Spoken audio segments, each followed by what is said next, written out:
A OAB tem sido atacada? Sim. De forma cotidiana? Sim. E eu te digo por quê. Porque a OAB defende o ponto de vista que hoje não é hegemônico.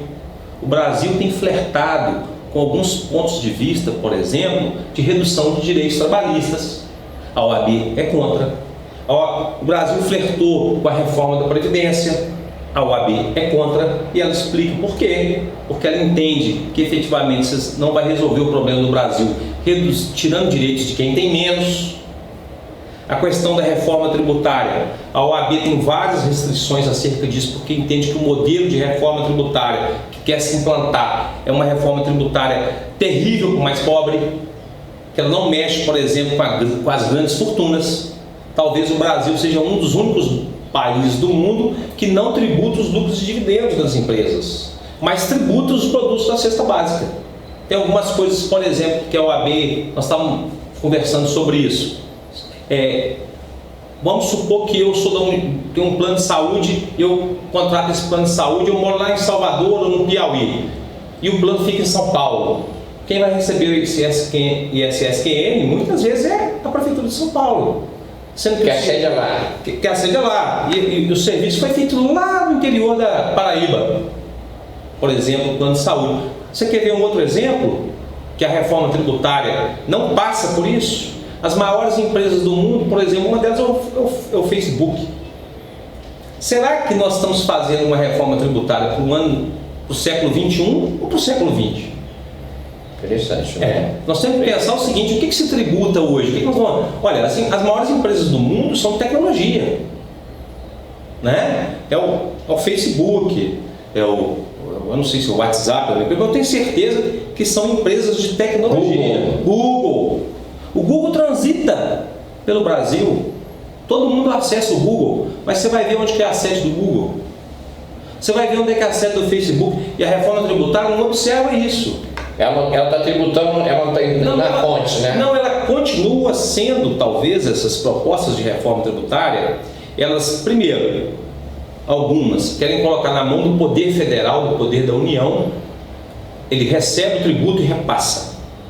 Isso, em tese, é uma afronta ao federalismo. O que é o federalismo? E aí vai a questão da Adriana. A Adriana disse assim: eu achava que deveria Nós estamos falando da Adriana Ferreira, advogada, nossa amiga. Eu achava que deveria ter eleições diretas para presidente da OAB, presidente da OAB Nacional. Eu digo, não acho. Por quê? Primeiro, nós iríamos encarecer de mais uma campanha. Imagina, 1 milhão de advogados votando desde o Rio Grande do Sul até o norte do Amazonas, fazendo uma estrutura para votar as eleições. E aí nós vamos ter problema de financiamento dessas eleições.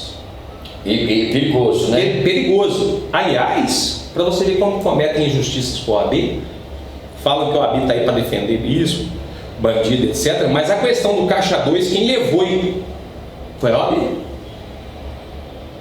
A OAB foi protagonista na questão do Caixa 2. O problema é de denunciar o Caixa 2 e de pedir um julgamento para isso. Mas as pessoas já se esqueceram. Mas vamos voltar. Então, a eleição da presidência da OAB.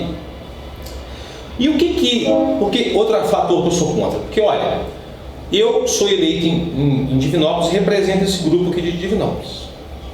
E tem Minas Gerais que me representa aqui. É muito mais fácil eu me sentir representado pelo advogado, pelo Manel aqui de Divinópolis e reclamar com o Manuel que eu ando na rua e venho advogado: ô Manuel, aí não dá, ué. Aí eu vou lá em Belo Horizonte e falo assim: gente, tem que arrumar isso aqui, porque o pessoal está me cobrando uma posição, eu fui eleito para isso. E aí esse pessoal de Belo Horizonte vai lá e é muito mais fácil. Você falou também, desculpa, você falou também do superpoder. Sim. Que se fosse uma eleição direta, né? Seria um poderoso. Se eu fosse o presidente da OAB, me candidatasse a presidente da OAB, primeiro, qual que é a chance numa eleição direta de um presidente de Divinópolis ser presidente da OAB Nacional? Nenhuma. Porque eu teria que gastar um mundo de dinheiro na eleição direta para ter um monte de patrocínio para correr, fretar um avião e ir por aí afora fazendo campanha. Depois você tinha que dar contrapartida. Depois eu me dar as contrapartidas. E mais, aí eu ganharia a eleição, eu seria o super poderoso, eu ganhei a eleição. Hoje o modelo de OAB não é assim. O modelo de OAB é um modelo de conselho. É o Conselho Federal que reúne, que é representado, que é criado por 3 representantes de cada unidade federativa e mais pelos ex-presidentes. Então, as decisões da OAB hoje são colegiadas. É por isso, depois que eu expliquei isso para a Adriana Ferreira, ela falou: você tem razão, você mudou meu ponto de vista, não tinha visto sob essa perspectiva. E aí é que eu te falo, eu e a Adriana, nós temos pontos de vista divergentes sobre muitas coisas, inclusive sobre o que eu já conversei com ela, nós temos ponto de vista, mas é o diálogo que faz a gente melhorar. Eu converso com ela, eu aprendo com ela, ela aprende comigo, nós chegamos a uma outra conclusão, naquele diálogo veio o Farlando, já deu uma outra explicação para um outro assunto, uma outra visão, e veio uma outra visão, e aí o diálogo é a construção. A mesa tem que ser redonda, feita a sua. Boa.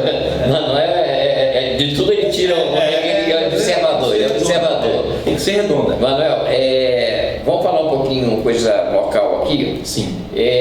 Um passarinho, sabe? Não sei se era verde, se era quando azul, você fala esse passarinho, não sei se era verde, se era azul, me falou assim: pô, eu acho que o Manel, eu estou trabalhando no Manuel para a gente, quem sabe, fazer uma chapa, ele sair candidato não existe candidato a vice-prefeito, né? Existe candidato a prefeito e depois torna-se vice, né? Mas eu estou pensando no Manuel como meu vice. Aí eu fiquei assim, sabe, pensando, falei assim: sabe uma coisa? Eu vou perguntar isso para o Manuel.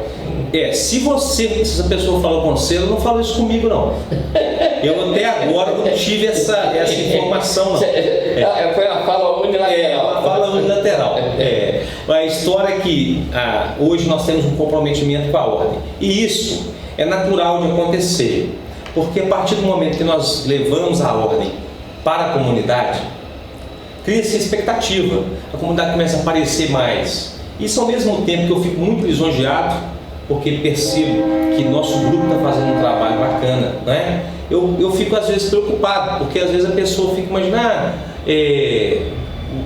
tem uma pretensão política, não. Fazer esse trampolim, fazer a OAB. A pretensão nossa é fazer uma boa gestão da OAB. Qual que é meu critério?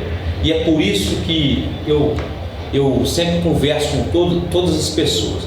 Às vezes a gente num cargo de liderança, numa posição de liderança, a gente tem que fazer as necessidades do nosso grupo, aquilo que os representados eles têm necessidade, os desejos e as vontades a gente deixa às vezes para a mamãe fazer, para o pai fazer. Por quê? Eu tenho um critério, eu tenho um plano de ação que nós traçamos lá, e é esse plano que vai ser realizado. Nós queremos, o que eu quero?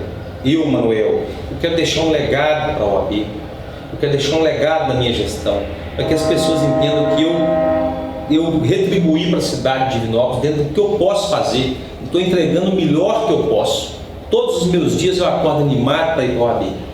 Todos os meus dias eu acordo feliz, acordo disposto a trabalhar. É isso que eu quero deixar. Se no caminho aparecerem outras oportunidades, eu também não descarto.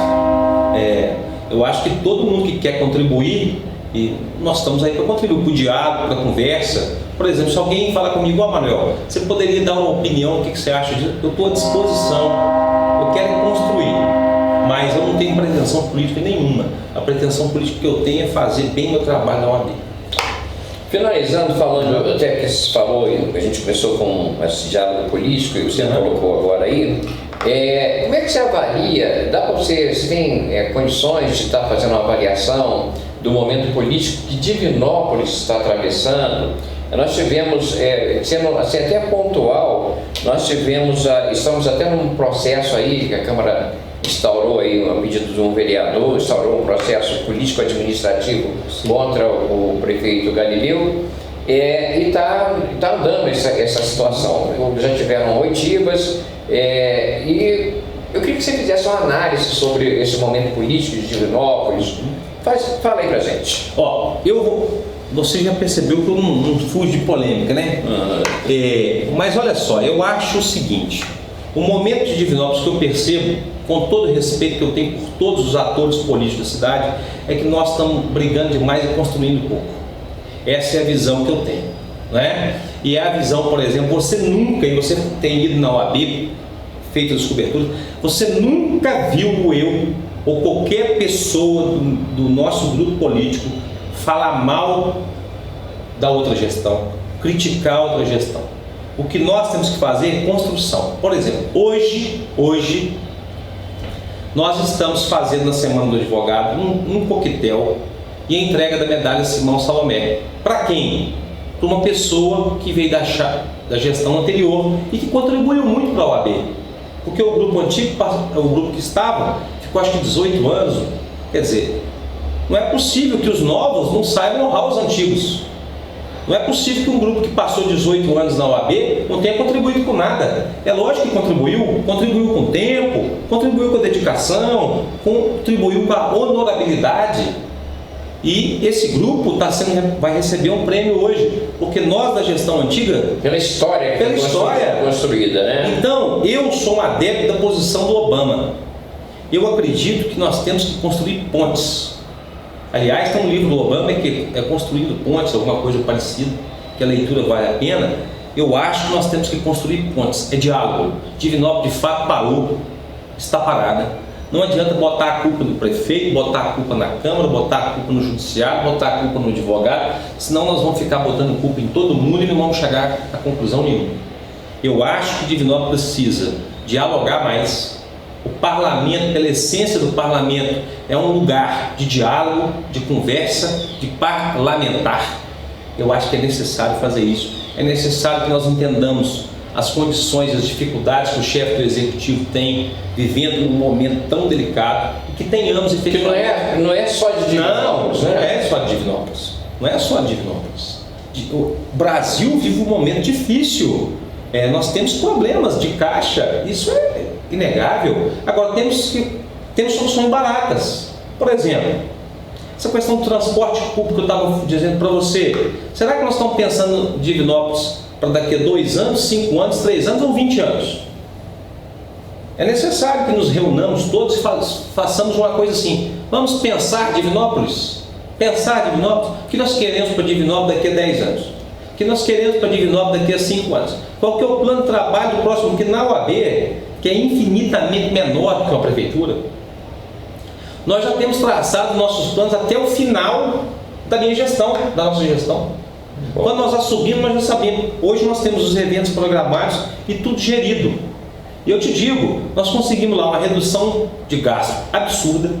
Temos projetos bacanas, já fizemos mais de 40 eventos. Não somos dependentes de Belo Horizonte. Estamos buscando uma tentativa de ser autossuficientes.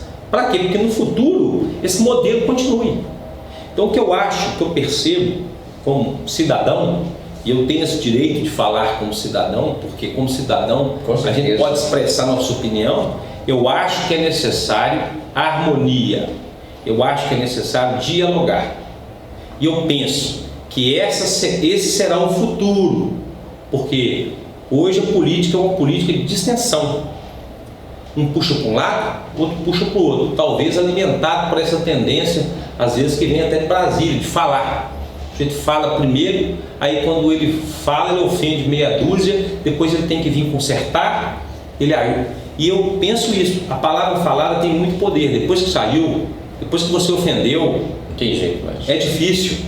A construção, a gente não constrói ofendendo ninguém. Você já tem um ditado antigo que diz assim: quem planta vento pode tempestade.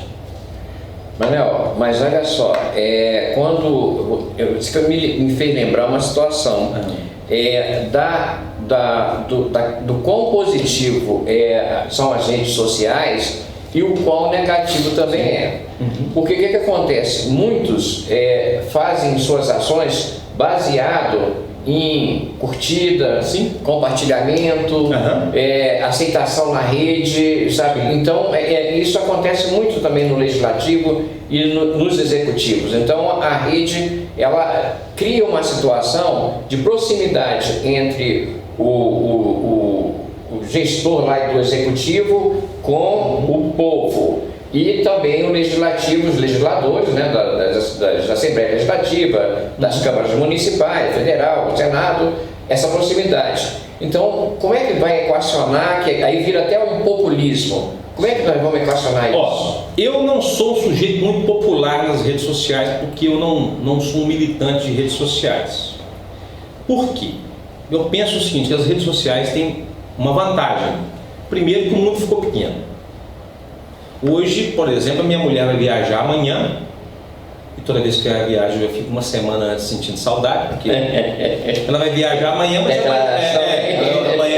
ela vai viajar amanhã, mas amanhã à noite eu falo com ela, porque eu tenho o tempo todo ligado com ela, então o mundo ficou pequeno. Né? Antigamente o sujeito ia para São Paulo, ele ia fazer uma viagem praticamente para o estrangeiro, não é? Ele saía daqui. Hoje não. Então a vantagem da rede social, o mundo ficou pequeno, as informações são instantâneas, imediatas. O problema da rede social é que ela aproxima os iguais. Se você curte o que eu curto, nós juntamos e estamos. Então o meu mundo vira ser o mundo das minhas verdades. Porque se eu gosto de você, eu clico seus comentários. Então a rede social aproxima os iguais. E aí um pensamento contrário passa a ser praticamente uma ofensa. Eu acho que essa questão da rede social, que antigamente você tinha pontos de vista, você estava na fila do supermercado, um cara estava conversando uma coisa, você ouvia e falava, não concordo com ele, mas né, não dava para debater. Mas também aquela informação que ele levava você a crescer também. Hoje não, as redes sociais elas aproximam os iguais. Se eu torço para o Flamengo, e no caso eu sou botafoguense, mas se eu torço para o Botafogo, no meu grupo vão ter um monte de botafoguenses.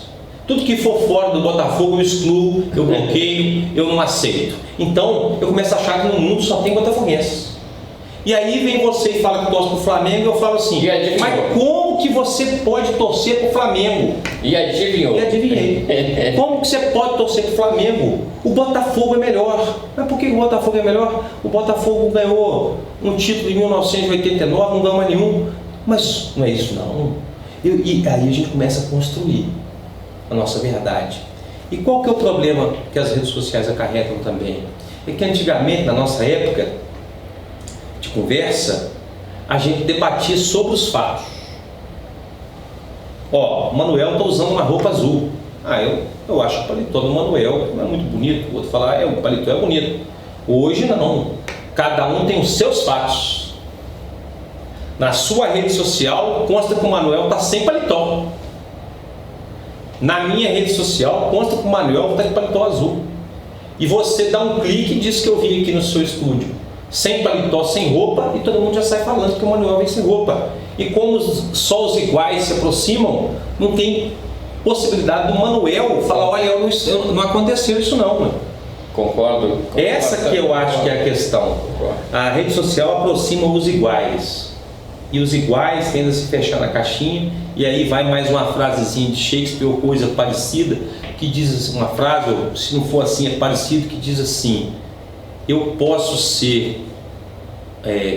habitar uma casca de nós, viver dentro de uma casca de nós, um espacinho assim, e acreditar que sou o rei do universo. Porque quando eu me isolo na minha verdade, aí não há nada que me tire da caixa. Eu acho que é hora então da gente começar a refletir, como tudo na vida,